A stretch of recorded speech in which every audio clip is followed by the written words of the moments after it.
The Project Record tab contains various options to set for recording. We'll be looking at some of these in more detail when we get to the recording chapter. However, there are some I'll mention now. Allow arm changes during playback. If you want to be able to change the recording arm state for tracks while the transport's running, this needs to be checked. If not, you'll need to stop the transport to arm a track for recording. Just be aware that if you have a lot of inputs on your interface, this can use significant resources and you may experience dropouts when using WDM mode. Only for inputs in Project relates to how Music Creator handles the various inputs. If this is checked, you won't be able to swap track inputs while a transport's running, but it is more resource efficient. If unchecked, inputs can be changed on the fly as well as armed. The loop record options control recording behavior when loop recording, either creating a new clip within the same track or creating a new track on each pass. Create clip groups can be very helpful if recording multiple tracks that are closely related, a drum kit for example. A single take's clips on each track will be grouped together so that if you later edit one clip in the group, all the others are affected as well. This comes in particularly useful if comping takes together, and we'll look at that later. There are two options under the MIDI tab. The first sends a message to reset controllers. If you experience stuck notes when playback stops, try checking this. The second forces Music Creator to search back through a project for patch changes and controller settings before starting playback. This will help to ensure that the settings are correct no matter whereabouts in the project playback starts from. The metronome can be used to help keep time while recording. Here is where it's configured. The record counting figure sets a number of beats or measures to count in before the transport starts. The metronome does not need to be turned on for this to happen. As long as a figure is entered here, the count will be heard. The playback and recording checkboxes turn the metronome on or off for the relevant transport mode. There are also buttons for this on the main transport module, as we'll see shortly. It's also possible to set up a subdivision setting for non-accented beats. One is the default, providing a click on every beat, but it's possible to change this here. Beneath that are various settings to change, including from an audio-generated sound to one by an external MIDI device, the volume of the accented and non-accented beat, and the type of sound played or note used, depending on metronome source setting. The clock settings allow for adjustment of the MIDI resolution as well as adjusting the clock source. Unless you are working with odd time signatures such as 7/8, the default should suffice for most needs. The clock is what keeps MIDI and audio in sync together, and both need to get their timing information from the same place. This will automatically be set to audio if there is any audio in the project. Now let's move on to the Display tab and take a brief look at the options available there.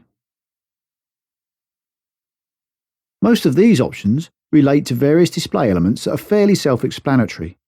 X-ray may not be. X-ray is a name given to a feature that fades VST interfaces until they're almost invisible, allowing access to the display underneath. We'll look at this capability later. This is where it's fine-tuned to suit your needs. The bass octave for pitches option allows us to set an offset for MIDI note octaves. As there is no standard, this setting can be used to adjust how they're displayed within Music Creator when using external MIDI hardware.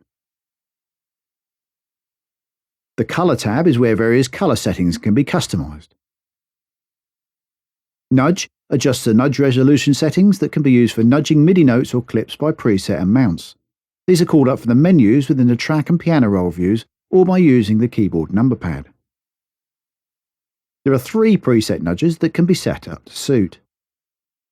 Either a musical time, absolute time of various units, or to follow the current snap settings. Snap to grid sets the strength of the snap setting. I'll be explaining the snap grid in later videos. If snap to nearest zero crossing is checked, the snap point will be set to the nearest point of silence within an audio clip. This can help to avoid pops and clips when splitting clips, for example. We'll see these zero crossing points in close-up later. On the Editing tab at the top, we find settings that relate to the way clips are handled when they are drag and dropped. Copy clips as linked clips is the only way to link clips together, and once linked, any edits within the clip data will be replicated on all of the linked clips. A linked clip can be identified by a dotted outline around the clip. I'll explain the differences between linked and grouped clips later in the editing section. The next section controls what happens to the existing clips during drag and drop. Either both clips remain intact, the existing material is replaced, or it slides over further down the timeline to make room for the new material. If Ask Every Time is checked, the drag and drop options dialog will allow you to choose every time. The clip section allows you to choose which portion of a clip is selected after splitting, either left, right, both, or neither. Non-destructive MIDI editing means that deleted data is retained rather than permanently deleted. If velocity audition is checked, you'll be able to hear MIDI notes when they're clicked on when changing velocity or moving them. The polyphonic option controls how many notes you hear when dragging notes in the PRV. Either all selected notes if this is checked, or just the one note if it's unchecked. You may find unchecking this is easier on the ear. The microscope setting controls the microscope feature in the PRV. We'll look at that later when we explore the PRV in more detail. Keyboard shortcuts is where you can bind your choice of functions to key presses. The audio meter page can be used to change meter responsiveness and their display appearance. So now we've had a look at the main preferences, let's take a good look at the interface.